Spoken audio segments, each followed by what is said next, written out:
Hi ದ್ವಿತೀಯ PUC ಎಲ್ಲ ವಿದ್ಯಾರ್ಥಿಗಳಿಗೆ ಎಜುಕೇಶನ್ ಕನ್ನಡ ಯೂಟ್ಯೂಬ್ ಚಾನಲ್ಗೆ ಸ್ವಾಗತ.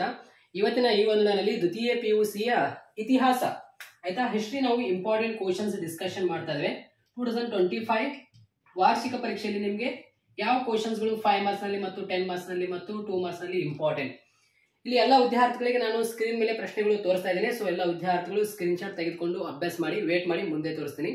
ಮೊದಲಿಗೆ ನಾವು ಇತಿಹಾಸ ಸಂಬಂಧಪಟ್ಟಂತೆ ಸ್ವಲ್ಪ ಮಾಹಿತಿ ಕೊಡ್ತಾ ಇದೀವಿ. ಏನಂದ್ರೆ ಆಸ್ ಪರ್ ನಮಗೆ 2024 ಹಿಂದಿನ ವರ್ಷದ ವಾರ್ಷಿಕ ಪರೀಕ್ಷೆಯಲ್ಲಿ ನೀಲಿ ನಕ್ಷೆ ಪ್ರಕಾರ ಬರಲಿಲ್ಲ, ಅಂದ್ರೆ ಬ್ಲೂ ಪ್ರಿಂಟ್ ವೈಸ್ ಬಂದಿಲ್ಲ 2024 ನಲ್ಲಿ ಆಯ್ತಾ. 10 ಅಂಕದ ಪ್ರಶ್ನೆಯಲ್ಲಿ ಬಂದಿತ್ತು, ಒಂದೆರಡು ಕ್ವಶನ್ಸ್ ಎಕ್ಸ್ಪೆಕ್ಟೇಷನ್ ಮಾಡಿದ್ವಿ ಬಂದಿತ್ತು. ಬಟ್ 5 ಮಾರ್ಕ್ಸ್ ನಲ್ಲಿ ಒಂದೇ ಬಂದಿತ್ತಾ, ಮತ್ತೆ 5 ಮಾರ್ಕ್ಸ್ ನಲ್ಲಿ ಒಂದೇ ಬಂದಿತ್ತು. ಇಲ್ಲಿ ನಾನು ಯಾವ ಕ್ವಶನ್ಸ್ ಕೊಡ್ತೀನಲ್ಲ ಆ ಎಲ್ಲಾ ಕ್ವಶನ್ಸ್ ಓದ್ಲೇಬೇಕಾಗಿರ್ತೇನೆ ಇತಿಹಾಸದಲ್ಲಿ. ಯಾಕಂದ್ರೆ ಮುಂಜಾಗ್ರತೆ ಇರಬೇಕು. ಇತಿಹಾಸ ಏನ್ ಮಾಡ್ಬಿಡ್ತಾರೆ ಅಂದ್ರೆ ಬಹಳ ಕ್ವಶನ್ಸ್ ಗಳು ಆಸ್ ಪರ್ ಬ್ಲೂ ಪ್ರಿಂಟ್ ಪ್ರಕಾರ ಬರಂಗಿಲ್ಲ, ಬಹಳ ಕ್ವಶನ್ಸ್ ಗಳೇ ಬರಂಗಿಲ್ಲ. ಇವಾಗ 2 ಅಂಕದ ಪ್ರಶ್ನೆಯಲ್ಲಿ ಒಂದು 4 ಬರ್ಬೋದು, 2 ಬರ್ಬೋದು, ಈ ರೀತಿ ಮಾಡ್ಬಿಡ್ತಾರೆ. ಇಲ್ಲಾಂದ್ರೆ 6 ಬರ್ಬೋದು ಒಮ್ಮೆಗಳೇ, ಈ ರೀತಿ ಮಾಡ್ತಾರೆ ಆಯ್ತಾ. 10 ಅಂಕದ ಪ್ರಶ್ನೆಯಲ್ಲಿ ಬರುತ್ತೆ, ನೀವು ಎಷ್ಟು ಬರಿಬೇಕು, 2 ಬರಿಬೇಕು, 2 ಬಂದೇ ಬರುತ್ತೆ. ನಾನು ಹೇಳಿರುವಂತ ಪ್ರಶ್ನೆಯಲ್ಲಿ ಬಂದೇ ಬರುತ್ತೆ, ಡೋಂಟ್ ವರಿ. ಮತ್ತೆ 5 ಅಂಕದ ಪ್ರಶ್ನೆಯಲ್ಲೇ ನಮಗೆ ಬಹಳ ಸಮಸ್ಯೆ ನೋಡಿ. 5 ಅಂಕದ ಪ್ರಶ್ನೆಯಲ್ಲಿ ಯಾವ ಕ್ವಶನ್ಸ್ ಗಳು ನಮಗೆ ಕೇಳ್ತಾರೋ ಫೈನಲ್ ಎಕ್ಸಾಮ್ ಅಲ್ಲಿ 2025 ನಲ್ಲಿ ಅಂತ ನಾವು ಬಹಳ ಆಯ್ತಾ 5 ಅಂಕದ ಪ್ರಶ್ನೆಯಲ್ಲಿ ಯಾವ ಕ್ವಶನ್ಸ್ ಗಳು ಬರುತ್ತೆ ಅಂತ ಫೈಂಡ್ ಔಟ್ ಮಾಡಕ್ಕೆ ಬಹಳ ಕಷ್ಟ ಆಗ್ತಾ ಇದೆ ಈ ಒಂದು ಇತಿಹಾಸ ವಿಷಯದಲ್ಲಿ. ಎಲ್ಲ ವಿದ್ಯಾರ್ಥಿಗಳಿಗೆ ಹೇಳುವುದಂದ್ರೆ ನಾನು ಕೊಟ್ಟಿರುವಂತಹ ಪ್ರಶ್ನೆಗಳು ಓದ್ಕೊಂಡ್ ಬಿಡ್ರಿ, ಇನ್ನೂ ಟೈಮ್ ಇದೆ ನಿಮಗೆ. 6/3/2025 ದ್ವಿತೀಯ ಪಿಯುಸಿಯ ಇತಿಹಾಸ ಸಬ್ಜೆಕ್ಟ್ ಇದೆ. ನಾಳೆ ದ್ವಿತೀಯ ಪಿಯುಸಿಯ ಪೊಲಿಟಿಕಲ್ ಸೈನ್ಸ್ ಮತ್ತು ಸ್ಟ್ಯಾಟಿಸ್ಟಿಕ್ ವಿಷಯ ಇದೆ ನಾಳೆ. ಸೊ ಎಲ್ಲ ವಿದ್ಯಾರ್ಥಿಗಳಿಗೆ ಹೇಳುವುದಂದ್ರೆ ನಾನು ಟೆಲಿಗ್ರಾಮ್ ನಲ್ಲಿ ಸೆಂಡ್ ಮಾಡಿದ್ದೇನೆ, ನೀವು ನೋಡ್ತಾ ಇರಬಹುದು. ಟೆಲಿಗ್ರಾಮ್ ನಲ್ಲಿ ಹೋಗಿ ನೋಡ್ಕೊಳ್ಳಿ, PDF ಗಳು ನಿಮಗೆ ಇಂಪಾರ್ಟೆಂಟ್ ಆಗಿರುತ್ತೆ. ಇಲ್ಲಾಂದ್ರೆ ಮಾದರಿ ಪ್ರಶ್ನೆ ಪತ್ರಿಕೆ 1 ಮತ್ತು 2 ಮತ್ತು 3 ಅಭ್ಯಾಸ ಮಾಡಿಬಿಡಿ ಆಯ್ತಾ. ನಿಮ್ಗೆ ವಾರ್ಷಿಕ ಪರೀಕ್ಷೆಯಲ್ಲಿ ಆಯ್ತಾ ಮ್ಯಾಪ್ ಅವರೇ ಕೊಟ್ಟಿರ್ತಾರೆ ಆಯ್ತಾ. ಮ್ಯಾಪ್ ಅವರೇ ನಿಮ್ಗೆ ಕೊಡ್ತಾರೆ ವಾರ್ಷಿಕ ಪರೀಕ್ಷೆಯಲ್ಲಿ. 10 ಅಂಕದ ಈ ಒಂದು ಪ್ರಶ್ನೆ ಆಗಿರುತ್ತೆ. ಎಲ್ಲ ವಿದ್ಯಾರ್ಥಿಗಳು ಮ್ಯಾಪ್ ನಲ್ಲಿ ಬರೆಯುವಾಗ ಬಹಳ ಮಿಸ್ಟೇಕ್ ಮಾಡ್ತಾರೆ ಆಯ್ತಾ. ಮ್ಯಾಪ್ ನಿಮ್ಗೆ ಅವರೇ ಕೊಡ್ತಾರೆ, ನಕಾಶೆ ಅವರೇ ಕೊಡ್ತಾರೆ, ನೀವು ಒನ್ಲಿ ಟಿಕ್ ಹಾಕ್ಬೇಕು ಯಾವ ಸ್ಥಳಗಳು ಎಲ್ಲೆಲ್ಲಿ ಬರುತ್ತೆ.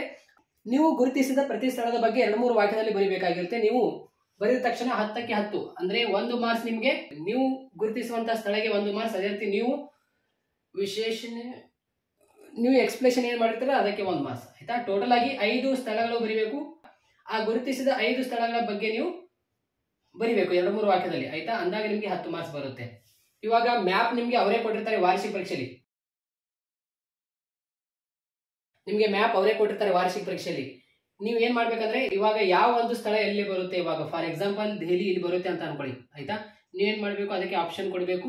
ಇಲ್ಲಿ ಆನ್ಸರ್ ಶೀಟ್ ನಲ್ಲಿ ಆಪ್ಷನ್ ಎ ದೆಹಲಿ ಅಂತ ಬರೀಬೇಕು ಆಯ್ತಾ. ಈ ರೀತಿಯಲ್ಲಿ ಇವಾಗ ಇಲ್ಲಿ ಪಾಟಲಿಪುತ್ರ ಬರುತ್ತೆ ಅಂತ ಅನ್ಕೊಳ್ಳಿ ಆಯ್ತಾ. ಇಲ್ಲಿ ಆಪ್ಷನ್ ಬಿ ಹಾಕ್ಬೇಕು, ಇಲ್ಲಿ ಆಪ್ಷನ್ ಬಿ ಪಾಟಲಿಪುತ್ರ ಅಂತ ಹಾಕ್ಬೇಕು ಆಯ್ತಾ. ಇಲ್ಲಿ ತಕ್ಷಶಿಲಾ ಅಂತ ಬರುತ್ತೆ ಅನ್ಕೊಳ್ಳಿ ಆಯ್ತಾ. ಆಪ್ಷನ್ ಸಿ ಅಂತ ಕೊಡಿ, ಇಲ್ಲಿ ತಕ್ಷಶಿಲಾ ಅಂತ ಬರೀರಿ ಆಯ್ತಾ. ಇಲ್ಲಿ ದೇವಗಿರಿ ಅಂತ ಬರುತ್ತೆ ಅಂತ ಅನ್ಕೊಳ್ಳಿ, ಅದಕ್ಕೆ ಆಪ್ಷನ್ ಡಿ ಅಂತ ಕೊಡಿ, ಇಲ್ಲಿ ಆಪ್ಷನ್ ಡಿ ಆಯ್ತಾ ದೇವಗಿರಿ. ಅದೇ ರೀತಿ ಇಲ್ಲಿ ಕಂಚಿ ಬರುತ್ತೆ ಅಂತ ಅನ್ಕೊಳ್ಳಿ ಆಯ್ತಾ. ಆಪ್ಷನ್ ಇ ಅಂತ ಹಾಕಿ ಕಂಚಿ ಬರೀರಿ. ಸೊ ಈ ರೀತಿ 5 ಸ್ಥಳಗಳನ್ನ ನೀವು ಗುರುತಿಸಬೇಕಾಗುತ್ತೆ. ಆ 5 ಸ್ಥಳಗಳನ್ನು ಗುರುತಿಸಿದ ಪ್ರತಿ ಸ್ಥಳದ ಬಗ್ಗೆ 2-3 ವಾಕ್ಯದಲ್ಲಿ ಬರಿಬೇಕಾಗಿರುತ್ತೆ ಆಯ್ತಾ. ಇಲ್ಲಿ ಹಳೆಬೇಡು ಬರುತ್ತೆ, ಹಳೆಬೇಡು ಆಪ್ಷನ್ ಹಾಕಿ ಇಲ್ಲಿ ನೀವು ಬರಿಬೇಕಾಗಿರುತ್ತೆ ಆಯ್ತಾ. ಅದೇ ರೀತಿ ಇಲ್ಲಿ ದಂಡಿ ಬರುತ್ತೆ, ದಂಡಿ ಆಪ್ಷನ್ ಹಾಕಿ ಇಲ್ಲಿ ನೀವು ಬರಿಬೇಕಾಗಿರುತ್ತೆ ಆಯ್ತಾ. ಅದಕ್ಕೆ ಆಪ್ಷನ್ಸ್ ಗಳು ನೀವೇ ಹಾಕ್ಬೇಕು. ಇಲ್ಲಿ ಕಲ್ಕತ್ತಾ ಬರುತ್ತೆ, ಕಲ್ಕತ್ತಾ ಆಪ್ಷನ್ ಹಾಕಿ ಬರಿಬೇಕಾಗುತ್ತೆ. ಸೊ ಹಿಂಗೆ ಇವಾಗ 5 ಅಂಕದ ಪ್ರಶ್ನೆಯಲ್ಲಿ ನಿಮಗೆ ಯಾವುದೇ ಪ್ರಶ್ನೆಗಳು ಇಂಪಾರ್ಟೆಂಟ್ ಅಂದ್ರೆ ಸಿಂಧು ನಾಗರಿಕತೆಯ ನಗರ ಯೋಜನೆಗಳನ್ನು ವಿವರಿಸಿ ಅಂತ ನಿಮಗೆ ಪ್ರಶ್ನೆ ಕೇಳಬಹುದು. Narrate the town planning of Indus civilisation very very important ಆಗಿರುತ್ತೆ. ಗಾಂಧಾರ್ ಕಲಾಶೈಲಿಯ ಪ್ರಮುಖ ಲಕ್ಷಣಗಳನ್ನು ವಿವರಿಸಿ ಆಯ್ತಾ. List the main features of the ನೋಡಿ Gandhar school of art very very important ಆಗಿರುತ್ತೆ. ಚೋಳರ ಗ್ರಾಮಾಡಳಿತವನ್ನು ವಿವರಿಸಿ ಆಯ್ತಾ. Describe the village administration of Cholas. Kalyana ಚಾಲುಕ್ಯರ ಸಾಂಸ್ಕೃತಿಕ ಕೊಡುಗೆಗಳನ್ನು ವಿವರಿಸಿ, ಇದು ನೋಡ್ಕೊಳ್ಳಿ. Describe the cultural contribution of the Cholas of Kalyani. Hoysala ವಾಸ್ತುಶೈಲಿಯ ಪ್ರಮುಖ ಲಕ್ಷಣಗಳನ್ನು ವಿವರಿಸಿ. Explain the silent futures of Hoysala vastu style. Mohammed ಗವಾನನ ಸಾಧನೆಗಳನ್ನು ವಿವರಿಸಿ, ಈ ಒಂದು ಪ್ರಶ್ನೆ ನೋಡ್ಕೊಳ್ಳಿ ಕ್ಯಾಶುವಲ್ ಆಗಿ. Explain the achievements of the Mohammed Gawan. Basaveshwara ಸಾಮಾಜಿಕ ಮತ್ತು ಧಾರ್ಮಿಕ ಸುಧಾರಣೆಗಳನ್ನು ಚರ್ಚಿಸಿ. Describe the social religious reforms of Basaveshwarayya. ಅದೇ ರೀತಿ ಶಂಕರಾಚಾರ್ಯ ಜೀವನ ಮತ್ತು ಬೋಧನೆಗಳನ್ನು ಚಿತ್ರಿಸಿ. Describe the life and teachings of Shankaracharya. ಅದೇ ರೀತಿ ರಾಮಾನುಜಾಚಾರ್ಯ ಪ್ರಶ್ನೆ ನೋಡ್ಕೊಳ್ಳಿ, ಅಂದ್ರೆ ರಾಮಾನುಜಾಚಾರ್ಯ ಜೀವನ ಮತ್ತು ಬೋಧನೆಗಳು ಆಯ್ತಾ. Explain the life and teachings of Ramanujacharya. So ನಿಮ್ಗೆ ನಾನು ಇಂಪಾರ್ಟೆಂಟ್ ಕ್ವಶನ್ಸ್ ಗಳು ಹಿಂಗೆ ಕೊಟ್ಟಿದ್ದೀನಿ. ಅದೇ ರೀತಿ ಬ್ರಿಟಿಷ್ ಆಡಳಿತವು ಭಾರತೀಯ ಶಿಕ್ಷಣದ ಮೇಲೆ ಬೀರಿದ ಪ್ರಭಾವವನ್ನು ಕುರಿತು ಬರೆಯಿರಿ. ಇಂಗ್ಲಿಷ್ ಮೀಡಿಯಂ ಎಲ್ಲ ವಿದ್ಯಾರ್ಥಿಗಳಿಗೆ ಪ್ಲಾಸ್ಟಿಕ್ ಕದನದ ಕಾರಣಗಳು ಮತ್ತು ಪರಿಣಾಮಗಳು ಯಾವ್ಯಾವು ಅಂತ ಪ್ರಶ್ನೆ, ಇದು ಕೂಡ ನೋಡ್ಕೊಳ್ಳಿ ಆಯ್ತಾ, ನಿಮ್ಗೆ ಇಂಪಾರ್ಟೆಂಟ್ ಆಗಿರುತ್ತೆ. ಭಾರತೀಯ ರಾಷ್ಟ್ರೀಯತೆಯ ಬೆಳವಣಿಗೆ ಕಾರಣವಾದ ಪ್ರಮುಖ ಅಂಶಗಳು ಯಾವ್ಯಾವು ಅಂತ ಈ ಒಂದು ಪ್ರಶ್ನೆ. ಮತ್ತು ಅದೇ ರೀತಿ ಇನ್ನೊಂದು ಪ್ರಶ್ನೆ, ಕರ್ನಾಟಕದ ಏಕೀಕರಣದ ಬಗ್ಗೆ ಸಂಕ್ಷಿಪ್ತವಾಗಿ ವಿವರಿಸಿ ಅಂತ. ಕರ್ನಾಟಕದ ಏಕೀಕರಣ ಚಳವಳಿಯನ್ನು ಸಂಕ್ಷಿಪ್ತವಾಗಿ ವಿವರಿಸಿ ಅಂತ ಈ ಒಂದು ಪ್ರಶ್ನೆ. ಸೊ ಕರ್ನಾಟಕ ಯೂನಿಫಿಕೇಶನ್ ಅಂತ ಪ್ರಶ್ನೆ, ಈ ಒಂದು ಪ್ರಶ್ನೆ ನೋಡ್ಕೊಳ್ಳಿ ಸಾಕು. ನಿಮ್ಗೆ 5 ಅಂಕದ ಪ್ರಶ್ನೆಯಲ್ಲಿ ಇದು ಇಂಪಾರ್ಟೆಂಟ್ ಆಗಿತ್ತು ಆಯ್ತಾ. ಇವಾಗ 10 ಅಂಕದ ಪ್ರಶ್ನೆಯಲ್ಲಿ ಇಲ್ಲಿ ಇಂಗ್ಲಿಷ್ ಮೀಡಿಯಂ ಎಲ್ಲ ವಿದ್ಯಾರ್ಥಿಗಳಿಗೆ ಶೋ ಆಗ್ತಾ ಇರುತ್ತೆ. ಇಂಗ್ಲಿಷ್ ಮೀಡಿಯಂ ಮತ್ತು ಕನ್ನಡ ಮೀಡಿಯಂ ಬೋತ್ ಮೀಡಿಯಂ ಎಲ್ಲ ವಿದ್ಯಾರ್ಥಿಗಳಿಗೆ 10 ಅಂಕದ ಪ್ರಶ್ನೆಯಲ್ಲಿ ಅತಿ ಹೆಚ್ಚು ಬಾರಿ ಕೇಳುವಂತಹ ಪ್ರಶ್ನೆಗಳಾಗಿರ್ತೀವಲ್ಲ, ಅಂದ್ರೆ ಬುದ್ಧನ ಜೀವನ ಮತ್ತು ಬೋಧನೆಗಳನ್ನು ಚಿತ್ರಿಸಿ ಆಯ್ತಾ. Explain the life and teachings of Buddha's, ಆ ಒಂದು ಪ್ರಶ್ನೆ ನೋಡ್ಕೊಳ್ಳಿ. Why is called golden age in Guptas, ಆ ಒಂದು ಪ್ರಶ್ನೆ. ಗುಪ್ತರ ಕಾಲವನ್ನು ಸುವರ್ಣ ಯುಗ ಎಂದು ಏಕೆ ಕರೆಯಲಾಗಿದೆ, ಆ ಒಂದು ಪ್ರಶ್ನೆ. ಸರ್ ಎಂ ವಿಶ್ವೇಶ್ವರಯ್ಯನನ್ನು ಆಧುನಿಕ ಮೈಸೂರಿನ ನಿಮಾರ್ತೆ ಎಂದು ಪ್ರಶ್ನೆ ಆಯ್ತಾ. Why is called sir M Visvesvaraya is modern maker of Mysuru, ಆ ಒಂದು ಪ್ರಶ್ನೆ ಆಗಿರ್ಬೋದು ಆಯ್ತಾ. ಸೊ ವೆರಿ ವೆರಿ ಇಂಪಾರ್ಟೆಂಟ್ ಆಗಿರುತ್ತೆ. ಅದೇ ರೀತಿ ಎಕ್ಸ್ಪೆರಿಮೆಂಟಲ್ ಆಫ್ ಮೊಹಮ್ಮದ್ ಬಿನ್ ತುಗ್ಲಕ್ನ ಆಡಳಿತ ಪ್ರಯೋಗಗಳು ವಿಮರ್ಶಾತ್ಮಕವಾಗಿ ವಿಶ್ಲೇಷಿಸಿ, ವೆರಿ ವೆರಿ ಇಂಪಾರ್ಟೆಂಟ್ ಆಗಿರುತ್ತೆ. ಭಾರತ ಪ್ರಥಮ ಸ್ವಾತಂತ್ರ್ಯ ಸಂಗ್ರಾಮದ ಕಾರಣಗಳು ಮತ್ತು ಪರಿಣಾಮಗಳು ನೋಡಿ. The first war independence result and causes explain, ಆ ಒಂದು ಪ್ರಶ್ನೆ 10 ಅಂಕದ ಪ್ರಶ್ನೆಯಲ್ಲಿ.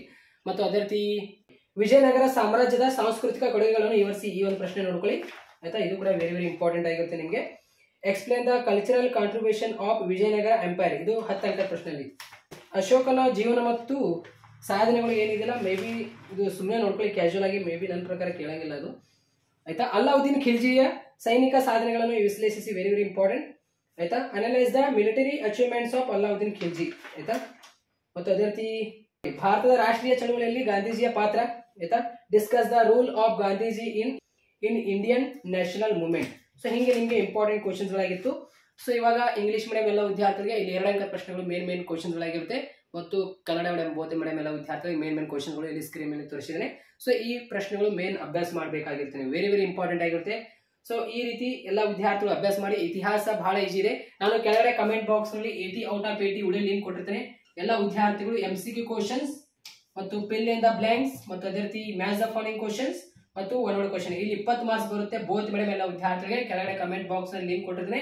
80 ಔಟ್ ಆಫ್ 80 ಆ ಒಂದೇ ವಿಡಿಯೋ ನೋಡ್ಕೊಳ್ಳಿ ಸಾಕು. ಅದರೊಳಗೆ 2 ಮಾರ್ಕ್ಸ್ ಹೇಳಿದ್ರೆ ಅಷ್ಟು ನೋಡ್ಕೊಂಡ್ರೆ ಕೂಡ ಸಾಕು. ಇಲ್ಲ ಇಲ್ಲಿ ಇವಾಗ ಏನ್ ಪ್ರಶ್ನೆ ನಾನು ತೋರಿಸ್ತೀನಲ್ಲ, ಈ ಕ್ವಶನ್ಸ್ಗಳು ನಿಮ್ಗೆ ಮೇನ್ ಕ್ವಶನ್ಸ್ಗಳಾಗಿರುತ್ತೆ. ಈ ಕಂಪಲ್ಸರಿ ಕ್ವಶನ್ಸ್ಗಳು ನೀವು ಓದಲೇಬೇಕು ಆಯ್ತಾ. ಸೊ ಎಲ್ಲ ವಿದ್ಯಾರ್ಥಿಗಳಿಗೆ ಈ ಒಂದು ಶೇರ್ ಮಾಡಿ. Thank you so much.